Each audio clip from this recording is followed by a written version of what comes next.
C'est l'heure de notre segment sur l'alimentation avec Sylvain Charlebois, qui est spécialiste de l'industrie agroalimentaire à l'Université de Dalhousie. Sylvain Charlebois, bon début de journée. Bonjour Pierre-Antoine. Alors, je veux d'abord t'emmener, si tu me le permets, sur un sondage.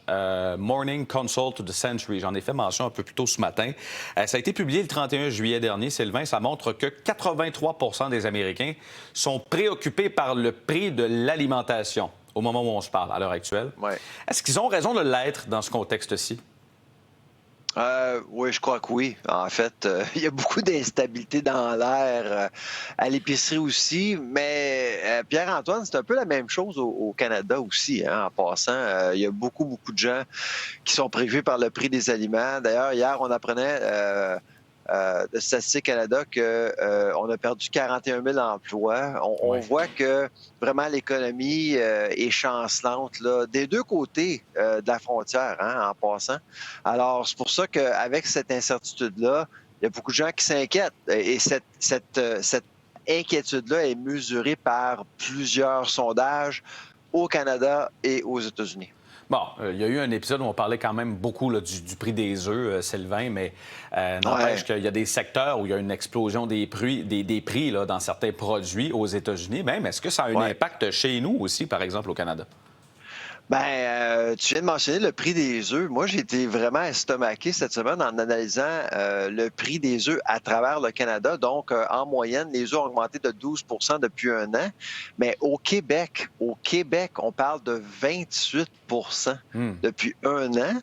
Et c'est plus que l'augmentation qu'on a vue aux États-Unis. Là. Aux États-Unis, on parle de 27 et au Québec, c'est 28 malgré la gestion de l'offre. Alors, c'est sûr qu'il y a beaucoup de gens qui nous écoutent qui ont remarqué le prix des œufs. Mais au premier rang, c'est le riz. Le riz basmati, 48,9 depuis janvier 2025. Alors, et le riz est consommé de façon régulière par au moins un Québécois sur 10 à tous les jours. Alors, c'est vraiment un produit alimentaire qui est à surveiller. Bon, depuis le 1er août, là, il y a beaucoup d'exportateurs canadiens en agroalimentaire qui doivent s'adapter à un contexte commercial qui est nettement plus hostile. On sait que Donald Trump, notamment, voulait ajouter des tarifs, oui, sur les produits à l'extérieur de ce qui se retrouve dans l'accord Canada-États-Unis-Mexique. Donc, le contexte est difficile pour ces producteurs en ce moment? Oui, j'en parlais dans la presse cette semaine et puis, on tente de rassurer les gens. Bon, 90 des produits sont exempts en raison de l'entente de libre-échange qu'on a avec le Mexique et les États-Unis, ce qui est en théorie est vrai, mais en pratique, c'est pas aussi clair, là. À la frontière, on pose beaucoup plus de questions. Il faut suivre certaines conditions, il faut démontrer hors de tout doute d'où viennent nos ingrédients, nos aliments.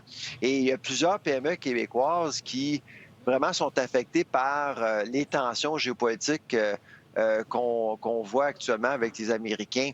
Il y a même un cas là, que j'ai discuté dans ma chronique dans la presse cette semaine. Là, il y a quelques entreprises qui ont perdu des comptes aux États-Unis en raison de l'incertitude parce qu'il y a plusieurs acheteurs américains qui décident d'acheter américains en raison du fait qu'ils ne veulent pas s'exposer à de l'incertitude. Si, par exemple, je sais pas moi, le président Trump un jour décide d'augmenter les tarifs de produits canadiens, on risque de voir le coût des intrants aux États-Unis augmenter. Alors, c'est pour ça que de plus en plus, ce qu'on voit actuellement, ce sont des acheteurs américains qui boudent les produits canadiens.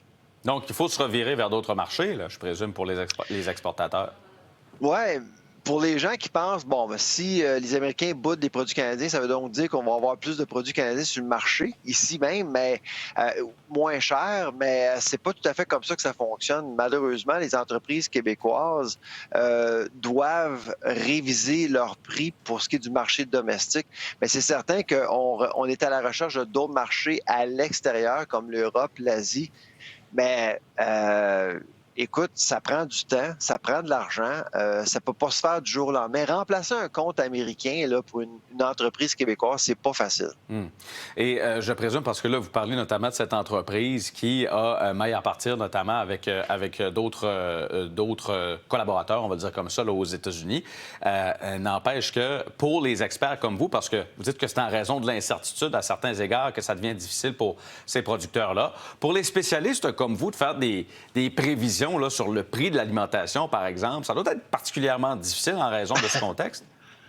Ouais, ben en fait, en décembre, on publie le rapport annuel sur les prix alimentaires. En décembre dernier, donc 8 mois, il y a 8 mois, on annonçait que les prix étaient pour augmenter de 3 à 5 pour 2025. On est encore assez à l'aise avec les prévisions d'il y a 8 mois, parce que là, actuellement, le taux d'inflation alimentaire est à peu près à 2,8 On s'attend à une hausse là, dans les prochains mois là, en raison de ce qui se passe avec les Américains.